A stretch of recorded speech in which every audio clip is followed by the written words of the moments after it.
সেই 30টা রোজা রাখবো ইনশাআল্লাহ। আমাকে আগে শোয়াই নিল, হ্যাঁ শোয়া নিয়ে মাথা, এটা আমার সেন্স তখন আছে, মাথা সোজা করলো। হ্যাঁ। এরপরে আমি তাকায় দেখি আমি চোখে দেখতেছি না, চোখ অন্ধকার। ও এরকম একটা লম্বা একটা মানে লিকুইড জাতীয় ওর মধ্যে কি যেন আছে, ওই ইঞ্জেকশন পুশ করে আমার শরীরে দিয়ে দিল, ওই পুরাটুক। তবে তুমি তো বারবার একটা কথাই বলো যে ওখান থেকে ফিরে আসা অনেক কঠিন। ওখান থেকে ফিরে আসা অনেক কঠিন, মানে সেই মানে করে লাগবে। মুখে দিলেই দই বাটা গলে যায়, খুব মজা হয়। আসসালামু আলাইকুম, সবাই কেমন আছেন? আশা করছি ভালো আছেন। আলহামদুলিল্লাহ আমরা খুবই ভালো আছি। আমি শেষদি খাইলাম, আমার এখন পেট লোড। পানি খাইছে, কি কি খাইছে বলে দাও। আমি খাইছি হচ্ছে পানি, মুড়ি, চিনি মিক্সড, আর একটু পানি খাইছি, আর খেজুর আর কলা। ব্রাশ করে নাও সাইফান, আমরা এখন নামাজ পড়তে চলে যাবো, ফজরের নামাজ। বাজে 4:56।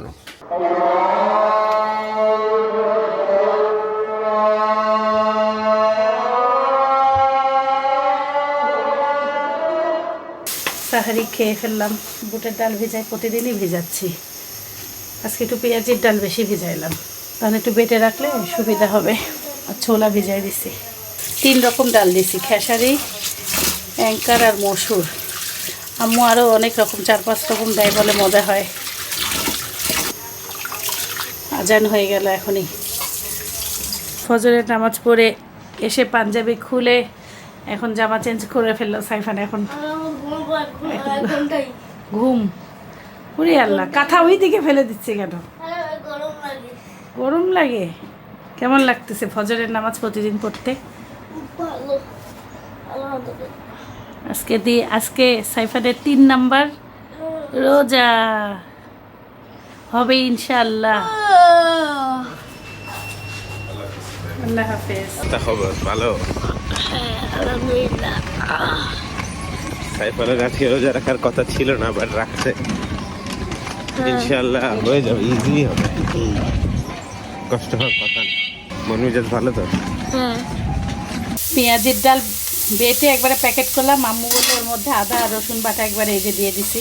বলতেছে তাহলে বের করার সময় আর ভুলে যাবে না, একদম ভালো থাকবে।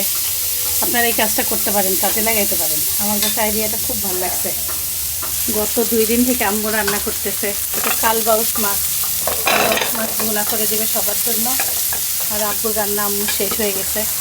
যে আব্বুর হলো শিং মাছ রান্না, ওর সাথে একটা হলো কালবাউস মাছ দেওয়া হয়েছে। 6 চামচ তেলে আব্বুর রান্না, একদম হালকা। আর এই যে শাক ভাজি, 6 চামচ তেল দেওয়া হয়নি, তাও ভালোই দেখা যাচ্ছে, মানে 1 চামচের মতন দিয়ে মাখায় দেওয়া। আর এটা আব্বুর স্যুপ। আজকে স্যুপের আব্বু মুরগিটা খাইতে পারে না, এই জন্য একবারে হলো ব্লেন্ডার করে গুঁড়া করে দেওয়া হয়েছে। আমাদের ময়না মিঠুকে আমরা বাসায় নিয়ে আসলাম। মিঠু, আমার আম্মু, খালাম্মা সবাই দেখে খুশি। আর দীপু ভাই এদেরকে এত সুন্দরভাবে রাখে, নিয়ে আসলাম আজকে। আসসালামু আলাইকুম। ওয়ালাইকুম আসসালাম। কি খবর? আলহামদুলিল্লাহ ভালো। ভালো। কেমন হচ্ছে রোজা? তোমাকে তো এবার স্পেশাল গিফট দেবো ঈদে। আমি সেই 30টা রোজা রাখবো ইনশাআল্লাহ। তাহলে তো সেই গিফট হবে। সাইফান খুব ভালো করে জানে এটা জন্মদিনে দেওয়ার কথা ছিল, ভাবতেছি এটা ঈদে দিয়ে দেবো সাইফানকে। কেমন হয়? সেই পড়াশোনার চাপ কেমন? আছে মোটামুটি। মোটামুটি ভালোই।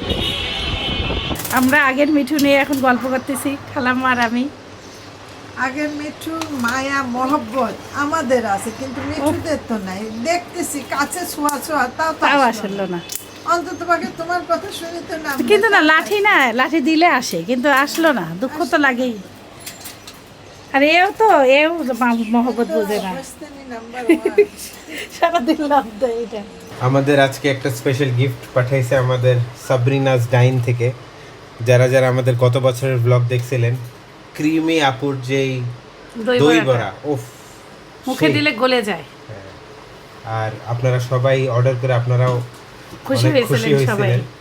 এরকম একটা পেজের সন্ধান পাওয়াও কিন্তু ভাগ্যের ব্যাপার। ভাগ্যের আপু ব্যাপার। আপু আমাদেরকে এবারও পাঠাইছে, এটা পুরান ঢাকা থেকে পাঠায়, অনেক দূর থেকে না, আজিমপুর থেকে। আজিমপুর। হ্যাঁ, যাই হোক, এখন এটাকে আমরা ফ্রিজে রেখে দিব। ইনশাল্লাহ আমরা এইটার রিভিউ আমরা ইফতারে দিব। এবং পেজের নামটা আবারও বলে দিই, দেখেন facebook.com/sabrinas.dine। এখনই অর্ডার করে ফেলেন, ইনশাল্লাহ আমি বলবো যে আপনারা অথেন্টিক বেস্ট ক্রিমি দই বড়া, অনেক রকমের হয়, এটা ক্রিমি দই বড়া।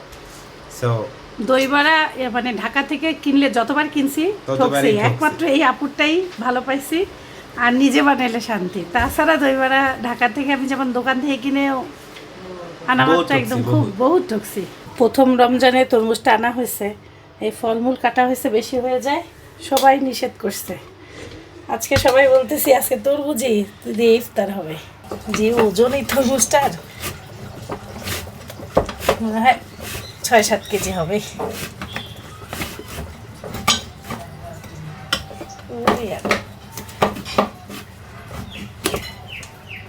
আলহামদুলিল্লাহ ভালোই আছে। তরমুজের কালার দেখে শান্তি, বাড়ি বাড়ি মনে হচ্ছে।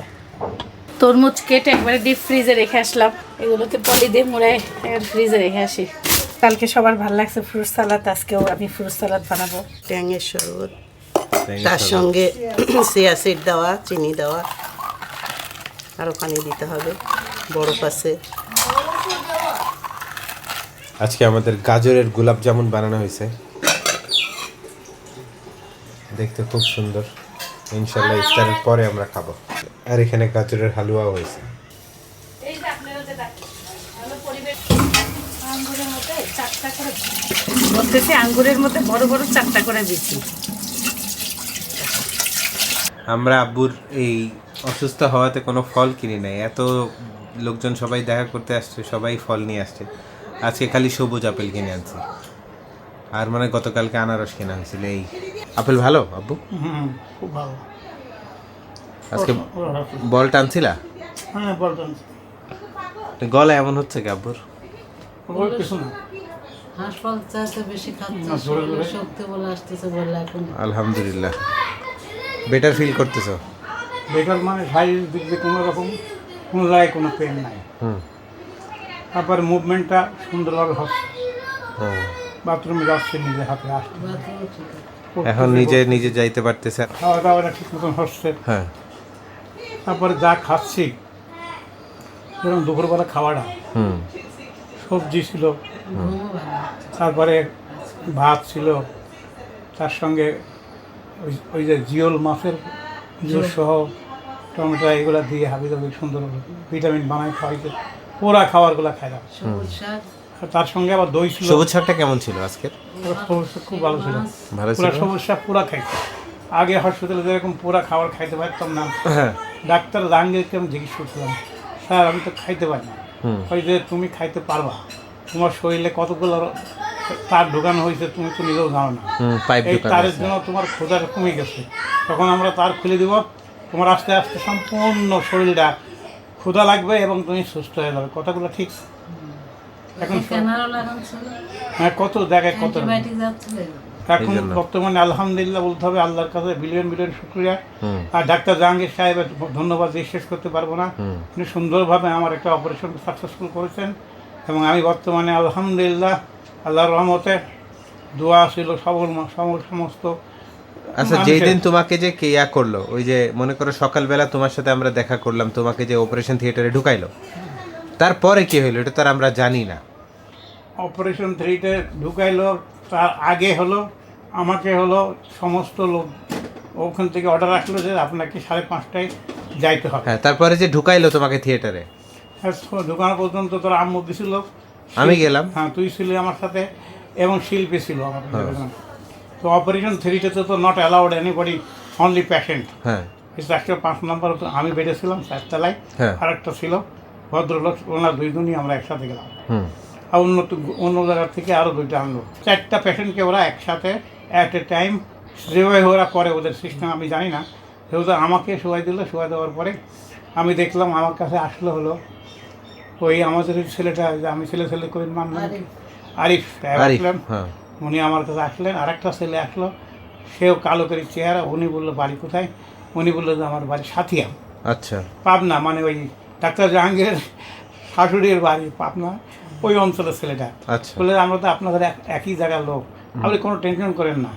এরপরে ওই যে আমাদের যে মানে মোটা করে লম্বা করে একজন লোক ছিল, হ্যাঁ নুরুজ্জামান ভাই হ্যাঁ, ওরা তিনজন লাগি আমাকে আগে 1 নম্বর 3 নিয়ে গেল। থিয়েটারে নিয়ে গেল। হ্যাঁ, মানে অপারেশন করবে, হ্যাঁ নিয়ে যাওয়ার অপারেশন আমাকে নিয়ে গেল। তখন তো আমি চিন্তা করতেছি যে অপারেশন যে কী হবে এটা তো আমি নিজে টের পাবো না। হুম যেহেতু আমি অপারেশনের সম্বন্ধে একটু অভিজ্ঞতা আমার ছিল, যে অপারেশন কীভাবে করতে হয়, একটা নর্মালি একটা কিছু একটা লাগাবে আমার গার মধ্যে, সেটা পিঁপড়ার মতনও মানে লাগে না। কিছু হ্যাঁ, লাগাইছে? আমাকে আগে শোয়াই নিল, হ্যাঁ শোয়ালিয়ে মাথা, এটা আমার সেন্স তখন আসলে, মাথা সোজা করলো, হ্যাঁ পাও সোজা করলো, হ্যাঁ মুখ সোজা করলো। হুম আরিফ ছিল, আমার একটু সান্ত্বনা ছিল যে আরিফ সাহেব আমার নিজের ছেলের মতন হুম তা ছিল। সে- হ্যাঁ আমি তো সবাই- সাথে সাথে বললো, আচ্ছা বলো। উনি বললো যে আপনি চিন্তা করেন না, আমরা তো আসি। হুম তারপরে ওই লোকটা আসলো, লম্বা করে লোকটা, হুম জাহাঙ্গীর কবিরের হলো রাইট হ্যান্ড। আচ্ছা উনি ওখানে আসলো, সব করে আমাকে বললো যে আপনি সুন্দরভাবে শুয়ে থাকেন, হুম আপনার মাথাটা সব ঠিক আছে, শরীর সব ঠিক আছে। এরপরে আমার মনে হয় আমাকে একটা ইঞ্জেকশন দিল, আমি আর তখন সেন্স নাই। ইনজেকশন কোথায় দিছে জানো কি, মনে আছে? এটাও এই হাতের এই দিকে কোথাও যেন মনে হইতেছিল, ও তুমি এটা খেয়ালও করে নাই কোথায় একটু দিছে? খেয়াল করছিলাম, তারপরে তো আর জ্ঞান নেই। সেন্সলেস হয়ে গেছে। মুখে কিছু লাগে নেই ওখানে আমার কাছে কিছু লাগাই না। উঠার পরে দেখো তুমি হচ্ছে আইসিইউতে। সেন্সলেস করছে আমার মনে হয় খুব বেশি হলে 8টা 5-10 মিনিটের মধ্যে, হুম প্রপার টাইম আমার এটাই হবে। এরপরে আমি জানি না যে আমার সেন্সটা কখন আইছে। রাত্রিবেলা ঠিক রাত্রি 12:30টার সময় আমি শুনতেছি, মানে ঘুমে স্বপ্ন দেখতেছি কি না দেখতেছি, ইয়া আল্লাহ শিল্পী আমার স্ত্রী আমার ছেলে জামাতে নামাজ পড়তেছে, ওটির যে রুম আছে না, ডাইরেক্টর বসে, হুম যেখান থেকে আমার কাছে লিখিত দিল যে আপনি, হ্যাঁ হ্যাঁ হ্যাঁ হ্যাঁ। ওই রুমের মধ্যে দেখতেছিলাম স্বপ্নে স্বপ্ন খুব দেখতেছো। জোরে জোরে নামাজ পড়তে দোয়া করতেছি, আল্লাহ ইয়া আল্লাহ। আমি চিন্তা করতেছি আমি মনে হয় শেষ, আমি বাঁচবো না, আমার দুনিয়া এত দোয়া হচ্ছে, এত কঠিন দোয়া, মানে 15-20 জন মানে লাগিয়ে দোয়া করতেছে, আমি শুনতেছি কানের মধ্যে, হুম সে আল্লাহ আল্লাহ দোয়া দোয়া আসছে। তারপরে এরকম করতে করতে দোয়া করতে করতে যখন আমার মনের মধ্যে আসছে যে আমি যখন সিরিয়াস, এরপরে আমি তাকায় দেখি আমি চোখে দেখতেছি না, চোখ অন্ধকার। ও তারপরে কে যেন বলতেছে যে এর হয়ে গেছে, ব্রেনের মধ্যে থেকে আইছে, রক্ত হোক আর কী হোক, মানে ব্রেনে কালো দাগ হয়ে গেছে হুম আর চোখ অন্ধ হয়ে গেছে। আমি তখন চোখকে তাকায় দেখি সত্যিকার তো চোখ দিয়ে দেখতে পাচ্ছি না, আর হাত দিয়ে শক্তি লড়াবো দেখে হাতও আমার সেন্স আসতেছে তো, তারপরে স্বপ্ন দিয়ে আমার এই হাতও লড়াইতে পারতেছে না, মুখ দিয়ে কথা বলবো, মুখ দিয়ে কথাও বলতে পারতেছে না। সিস্টার কিন্তু আমার কাছে স্টিল খাড়াই আছে, বোঝা আসছে। সিস্টার খালি বলতেছে যে সব রোগীর যতগুলো আছে, হুম মানে ওই যে সব নাকের সাথে লাগাই থাকে সিরিয়ালে হয় 1, 2, 3, 4, 5, হুম হুম। ওগুলো সব এক সাইড করো, বড় ডাক্তার আসবে, একে আবার অপারেশন করবে। ও, তাই আমি করলাম যে তাহলে অপারেশন বুকুল হয়েছে হয়তো বা আমাকে আবার অপারেশন করবে। হুম নার্স বলতেছে তাড়াতাড়ি সব সেট করো, সকালবেলা যেন কষ্ট না, এর রোগীকে আগে নিয়ে যাবো। আমি কোনো তারপরে আমি কিছুক্ষণ একটা লোক আসলো আমার কাছে, সেই লোকটা ব্যাটা ছেলে। তো এইদিকে শিশির বলতেছে আমার আব্বুকে তো চোখে তো একটু কম দেখতে হতো, আমি অনেক টাকা খরচ করেছি, আমার তো প্রেসক্রিপশন প্রোফাইল এবং রিপোর্টের সব কিছুই তো ডাক্তার মোহাম্মদ শাফির কাছে আছে হুম বাংলাদেশ আই হসপিটালে। তো ওনাকে একটু রিকোয়েস্ট করি যদি আর রাত্রে 1:45 বাজে, এখন তো কেউ আসবে না এত রাত্রেবেলা, আমার বাবাকে কীভাবে চোখ দেখতে পারতেছে না, আমি আমার বাবাকে ট্রিটমেন্ট করবো, এটা স্বপ্ন দেখতেছি। আর আমি চিন্তা করতেছি যে আমি তো অন্ধ হয়ে গেলাম, তো অন্তত আর সারা জীবন অন্ধ হয়ে থাকবোই আমি। ও তুমি এগুলো স্বপ্ন দেখতেছো তাইলে? স্বপ্ন দেখতেছি কি দেখতেছি, কিন্তু আমার ভিতরে এটা আসছে। এখন আমার কাছে একটা লোক আইছে, হুম সে একটা লোক ওই চোখের আমার ওই সমস্যার সমাধান করতেছে। আর মহিলা নার্স, যাকে যে কণিকা না কি নাম হ্যাঁ হ্যাঁ হ্যাঁ বলে গেছিল যে একটু খেয়াল করেন, হ্যাঁ, হ্যাঁ। এটা আমার জীবনের গল্পের হ্যাঁ হ্যাঁ হ্যাঁ কর্ডিয়ালি একজন মানে মানে ভালোবাসার মানুষ। ভালোবাসার লোক, এর একটু দেখেন। তখন ওই সিস্টার ছিল, ওই সিস্টারের সাথে ওই লোকটা আমার চোখটা কী যেন করলো না করলো, কিছুক্ষণ পর আমি দেখি চোখে দেখতে পাচ্ছি। তখন তোমার জ্ঞান তারপরে ফিরছে। আমি হাতও লড়াইতে পারতেছি এবং আমার এই ব্রেনের আমার কাজ করতেছে, আমি শুনতেও পারতেছি। তখন আমি সিস্টারকে খালি খুঁজে এরকম করি, সিস্টার। তারপরে সিস্টার আইসে বলল যে কী হয়েছে, আপনি যে আমারে একটা গ্যাস সিলিন্ডার দিলেন আমি শুনলাম 26 মিনিটের, তারপরে ওটা লিয়ে গেলেন, আওয়াজ হলো খড়খড় করে, আর একটা লাগাই দিল গ্যাস সিলিন্ডার, ওই লোক বলে গেল গ্যাস সিলিন্ডার দেন, অক্সিজেন সিলিন্ডার দেন, আর 26 মিনিটে আর একটা দিল। আমি কেন সিস্টার আর একটা দেওয়া যায় না? সিস্টার স্যার কী বলবো, কই যে না আপনি তো সুস্থ হয়ে গেছেন, আপনাকে দেখ। আমি বললাম যে সিস্টার আমি কথা বলতেছি, আমার এই যে এখানে পিছনের দিকে একটু যেন খুব মানে যন্ত্রণা লাগতেছে, আর মানে মনে হচ্ছে না অস্বস্তি লাগতেছে, কোনো ব্যথাটা তো না, অস্বস্তি লাগতেছে। তাহলে কি আপনি একটু পানি খাওয়াবেন আমারে? কয় পানি দেওয়া যাবে না। তার ওর ভিতরে কি একটা সাম্প্রতিক হলো, মায়া হলো, দয়া হলো, এত বড় একটা এরকম একটা লম্বা একটা মানে লিকুইড জাতীয় ওর মধ্যে কী যেন আছে, ওই ইঞ্জেকশন পুশ করে আমার শরীরে দিয়ে দিল, ওই পুরাটুক দেওয়ার মানে 2 মিনিটও হলো না, আমার ওই যে মানে শরীরের অশান্তি আর কোনো কিছুই থাকলো না, এবং আমি একদম ফ্রেশ। এবং কি একটা ওষুধ মানে ওইটাই তখন ব্যথা শুরু হয়েছিল, তখন ওইটা দেওয়ার পরে আর ব্যথা হয় নাই? ব্যথা ছিল না, মানে অস্বস্তি ছিল। একভাবে শুয়ে থাকলে হ্যাঁ ঝিনঝিন ধরে। হ্যাঁ আর একটু পানি পিয়া খাইছিল। ওইটা আমাকে ওই সিস্টারটা মারার পরে মনে হয় না যে 1 মিনিট পরে আমি একদম ফ্রেশ হয়ে গেলাম, পিপাসাও লাগে না আর কিচ্ছু লাগে না। এবং আমার শরীরের মধ্যে কোনো প্রকারই, সব রোগী দেখতেছি আল্লাহ আল্লাহ, পায়ের দিকে ওই কালো কে লোকটা চিল্লাচ্ছে এ আল্লাহ। আমি মনে করি আল্লাহ করে, আল্লাহ আপনি তো আমাকে ভালো রাখছেন, আমার তো ভালো হয়ে গেছে, আমার তো পাশের লোকটা উঠু মুয়া করতেছে, আল্লাহ আমি তো ভালো আছি। মানে তোমার ডানে বামে দুইজনই খারাপ রোগী, কিন্তু তুমি ভালো আছো। পাশে একদম লোক খারাপ। এরপরে কিছু মানে এরপরে 4-5 ঘন্টা পর এক রোগীর ওই দিকে 5 এক ও ক্যাবিনে আসে, ওই লোকের জান চলে যায় এমনভাবে, মানে ডাক্তার আসি, এমার্জেন্সি ডাক্তার আসি, ওর বুকের বাইরে উঠি, দুয়ের লাগে থাপড়ায় দিয়ে তাড়াতাড়ি কী গ্যাস অক্সিজেন দিয়ে ওই রোগীকে ঠিক করল। ওই রোগীকে ঠিক করলো, তারপরে ওই রোগী ভালো হয়ে গেল, ওই রোগী আর চিল্লাই না। কিন্তু আমার ডান দিকে যে রোগী ছিল দাঁড়িয়ালা, এই এমন চিল্লানো। ওকে আর পরে দেখছো? হ্যাঁ ওরে দেখছি। ভালো পরে কি হলো, ওই পরে ভালো হয়েছে দেখছিলা? আমাকে শোনো, ওই লোক অনেক কষ্ট পাচ্ছিল। কারণ কি, ওই লোকের হলো কিডনি সমস্যা ছিল। কিডনি সমস্যার জন্য ওই লোকের ডাক্তাররা বারবার আসি, তার সব চেক করতেছে। তারপরে একজন এসে মেসেজ করে দিল ওরে বডি, মেসেজ, তারপরে শরীর দিকে হালকা। এরপরে এর বউ আসলো, বউ 2-3 বার আইসে, একবার ওর বউ অটোমেটিক অজ্ঞান হয়ে ধর গেছি, আবার পড়ে গেলাম। আমি গেলাম আল্লাহ, এ কত কষ্ট আছে। আর আপনি রহমান রহিম, আমার একটা সেকেন্ডের জন্য একটা ব্যথা দেন নাই, তখন থেকে আমার আর শরীরে কোনো জায়গায় একটা ব্যথা লাগে না, এখনো পর্যন্ত আল্লাহর রহমতে আমার এখনো কোনো ব্যথা নেই। তারপরে আস্তে আস্তে তোমাকে খাবার দিল, খাওয়াই দিল না? মানে সিস্টাররাই তো খাওয়াই দিছে তোমাকে, দেখলাম। মুখে তুলে খাওয়াইলো। মানে বেসিক্যালি বিভিন্ন রোগীরা বিভিন্ন রকম, মানে দেখা যাচ্ছে শুধু হার্ট না, আরও অনেকের অনেক প্রবলেম থাকে, যে কারণে দেখা যায় তাদের অপারেশনটা ডিফিকাল্ট হয়, বা অপারেশনের পরে তাদের কষ্ট বেশি হয়, তাই তো? বাইপাস অপারেশনটা তাদের ভালো হয়, হ্যাঁ আচ্ছা। কিন্তু অন্য যেগুলো যদি সিরিয়াস কিছু থাকে, তখন তো কিছু করার কিডনি এফেক্ট বা অন্য কিছু, ওইগুলো তখন একটু অন্য ডিপার্টমেন্টের কাজ হয়, ওইটা একটু ঠিক করতে সময় লাগে। যাই হোক, এই আপনাদের মধ্যে অনেকে কমেন্ট করতেছিল যে আব্বুর বাইপাসের দিন কি হয়েছে, এটা সবাই জানতে চায়। তোমার ব্যাপারে সবাই জানতে চায়, কারণ অনেকেরই বাইপাসের পেশেন্ট অনেকে আছে, ওরাও করাবে, তাই আব্বুর কাছ থেকে শুনলাম। আর আব্বুর ঘরে বেসিক্যালি আমরা খুব কম যাতায়াত করি, ইনফেকশন হওয়ার চান্সেস থাকে, আমরা সবসময় হেক্সাসল ইউজ করে মাস্ক পরে আসার চেষ্টা করি। হ্যাঁ, আমার আইডিয়া সব থেকে ভালো এবং প্রপার নলেজ যে ডাক্তার জাহাঙ্গীরকে আল্লাহ তাআলা হায়াতে বাঁচায় রাখো। এমন একটা লোক আল্লাহ তাকে স্পেশাল মানে দিয়েই দিচ্ছে মানুষের উপকার করে, ওনাকে যে মানুষকে কিভাবে সুস্থ করতে হয় সে জানে, এবং তার হাত নিখুঁত। সে যেভাবে অপারেশনগুলো করে 100 মধ্যে 100 রোগী ভালো হয়ে যায়।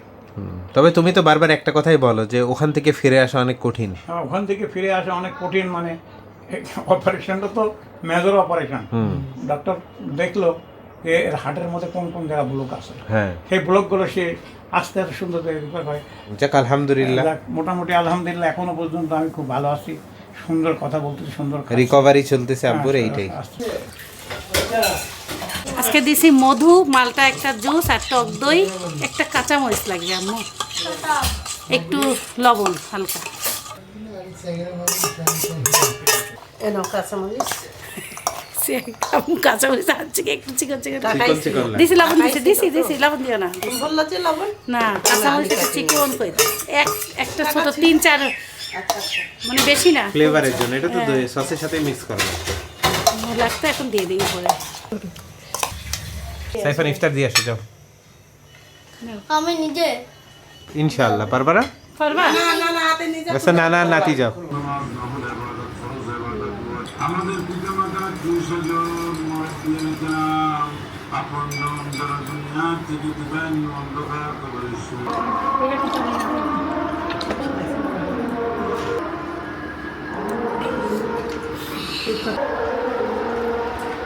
সব আব্বুকে নিয়ে আলোচনা, আব্বু সেন্স আসার পরে কি হয়েছে সেটা। আব্বু আমাদেরকে অনেক গল্প শুনেছে, প্রতিটা গল্পে ভয়ানক। তারপরে তাকে যা ইচ্ছা তাই করে ফেলে কম আতঙ্ক কিছু। কি হচ্ছে ভাবেন।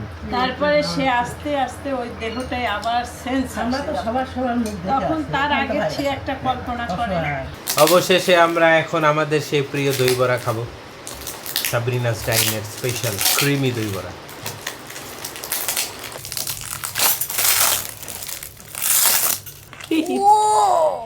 ক্রিমি দই বড়া।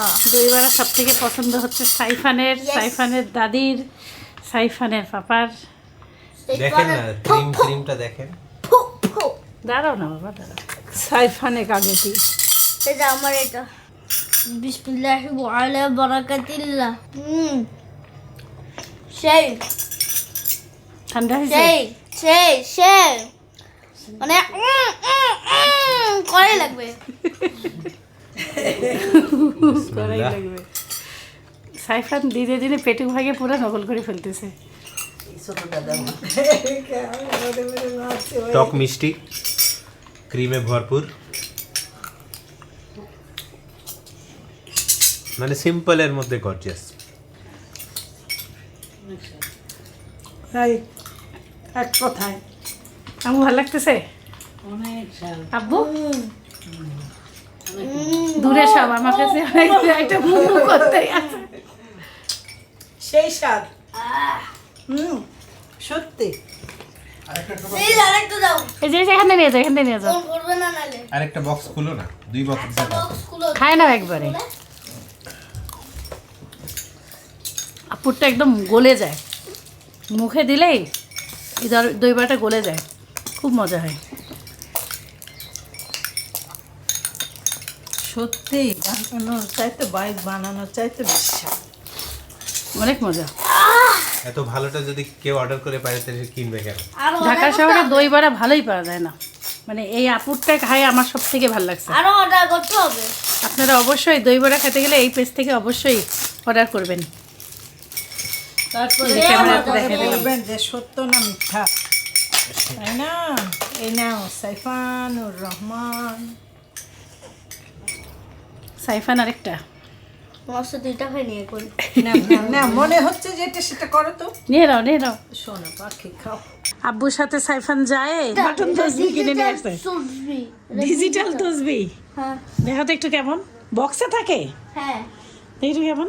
দেখাও সে কালকে থেকে এটা জিদ নিবে, পরে আব্বুকে নিয়ে গেছিল। 1000 করে কলেমা করবা প্রতিদিন। 1000 করে করতে হয়। এটা এলজিতে আছে না। ও দেখি একটু কাছ থেকে দেখি তো, হেভি জিনিস, এটা নিয়ে যাবো মসজিদে। হেভি জিনিস কিনছো তো। মসজিদে না, এখন নামাজ পড়ে আসার পরে জিকির করবা। হ্যাঁ বুঝেছে? ও বাসা এটা ব্যাটারি কিভাবে লাগায় শিখলা? না, এটা ব্যাটারি। দেখি ব্যাটারি চেঞ্জ করতে হয় মনে হয় না। আল্লাহু আল্লাহু আল্লাহু। নানার সাথে তসবি কিনতে গেছে, এখন এই যে দেরি হয়ে যাবে, অস্থির। যাও দোয়া করিও, বেশি বেশি করে দোয়া করিও। যা, আল্লাহ হাফেজ। My guiding light, you are my everything, you are Muhammad. Peace be upon him.